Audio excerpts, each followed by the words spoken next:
મિત્રો અત્યારે હું માંડલ તાલુકા પંચાયતે છું બરાબર। અત્યારે તમે જોઈ શકો છો કે 5:30 થવાની તૈયારી છે।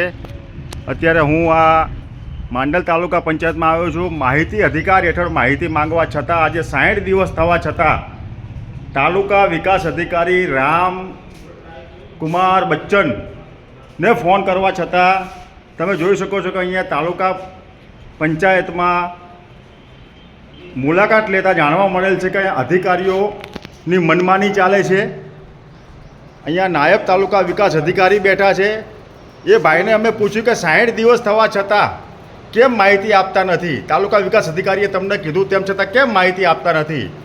તો કહે છે કે તમે ઊંચા અવાજે વાત ના કરો તો અહીંયા એમના પગમાં પડીએ તો એમને સારું લાગે, તમે કોઈ કામની ઉઘરાણી કરો તો એમને ગમતું નથી। તમે જુઓ, તાલુકા વિકાસ અધિકારીએ એમને જણાવ્યું છતાં માહિતી આપતા નથી। વિચાર કરો, આ છે નાયબ તાલુકા વિકાસ અધિકારી ભાઈ શ્રી સુમેશરા। આ બાજુનું પંચાયત શાખા મહેકમ તમે જોઈ શકો ખાલીખમ। અહીંયા અમદાવાદથી અપડાઉન કરતા કર્મચારીઓની લોલમ લોલ ને પોલમ પોલ તમે જુઓ। નાગરિકોને ધક્કા ખવડાવવા સિવાય આ માંડલ તાલુકા પંચાયતમાં લોકો કશું કામ કરતા નથી। આ બાંધકામ શાખાને તાળું વાગેલું છે। આ બાંધકામ શાખામાં તમે જુઓ અત્યારે 5:30 થયા, કશું જ કોઈ દેખાતું નથી। બાંધકામ શાખાના કર્મચારીઓ નથી। હિસાબી શાખા, આ હિસાબી શાખાને તાળું તમે જોઈ શકો છો। હિસાબી શાખા કોમ્પ્યુટર શાખા છે। કોમ્પ્યુટર શાખામાં અત્યારે ગણ્યા ગાંઠિયા લોકો અહીંયા બેઠા છે।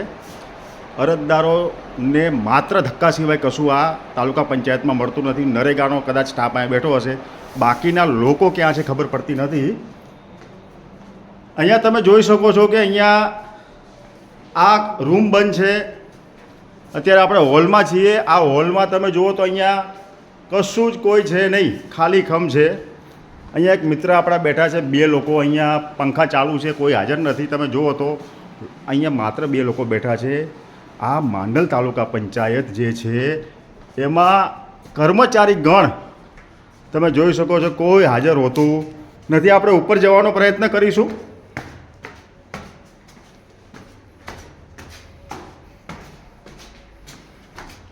તાલુકા પંચાયત માંડલના બીજા માળે આપણે જઈએ છીએ। અત્યારે હું કિરીટ રાઠોડા માંડલ તાલુકા પંચાયતે સરકારી કામ માટે આવેલું છું।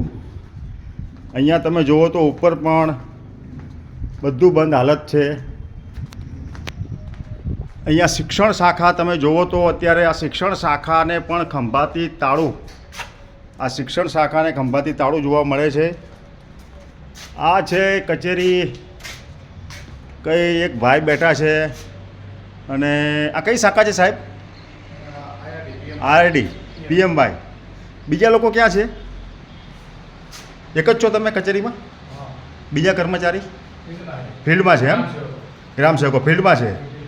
આ નોટિંગ કર્યું હશે ને? ફિલ્ડમાં ગયા? કયા ગામમાં ગયા છે? કયા સજામાં? ઓકે, ચાલો।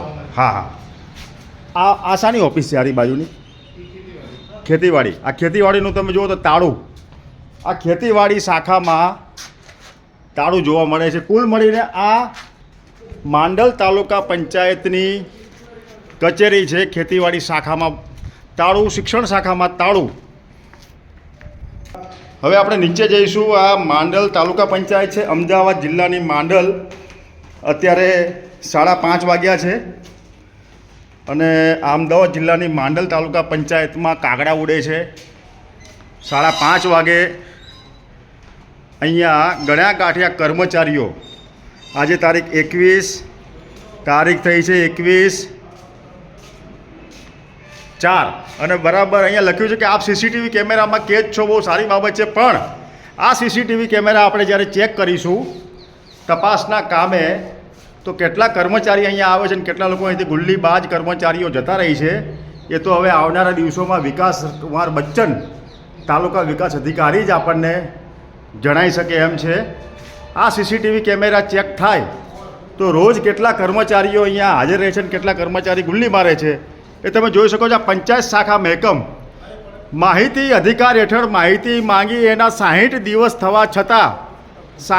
થવા છતાં તાલુકા વિકાસ અધિકારી રામકુમાર બચ્ચનની સૂચના હોવા છતાં પણ આ નીચેના કર્મચારીઓ કોઈ ગાંઠતા નથી। વિચાર કરો તો આમ નાગરિકને કેટલી મુશ્કેલી પડતી હશે।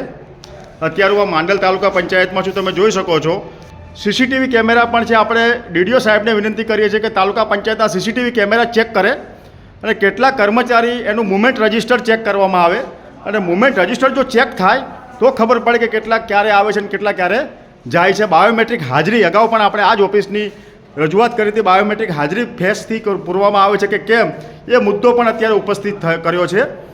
આવનારા દિવસોમાં આ બાબતે ઉચ્ચ કક્ષાએ રજૂઆત કરવામાં આવશે. મુખ્યમંત્રીને વિનંતી કરીએ છીએ કે આ ગુલ્લીબાજ કર્મચારીઓને સીધા કરવાની એમને જરૂર છે. માત્ર એક આ વિષ્ણુભાઈ સુમેશના નાયબ તાલુકા વિકાસ અધિકારી અહીંયા હાજર છે, બરાબર. બીજા એમનું કહેવાનું એવું છે કે ભાઈ અપડાઉન કરે છે એટલે વહેલા લોકો જતા રહે છે, એવું આ વિષ્ણુભાઈ સુમેશા પણ કહે છે. તો કેટલા લોકોની હાજરી છે એની તપાસ કરવાની હું માંગ કરું છું. કિરીટ રાઠોડ, અત્યારે માંડલ તાલુકા પંચાયત છું. જિલ્લા વિકાસ અધિકારી, મુખ્યમંત્રી બધા જ લોકો આ માંડલ તાલુકા પંચાયતના ગુલ્લીબાજ કર્મચારીઓને સીધા કરે અને એમની સામે કાર્યવાહી થાય એવી માંગણી છે. વિરમગામથી અત્યારે હું અહીં માંડલ આવ્યો છું. કિરીટ રાઠોડના લાઈવ દ્રશ્યો.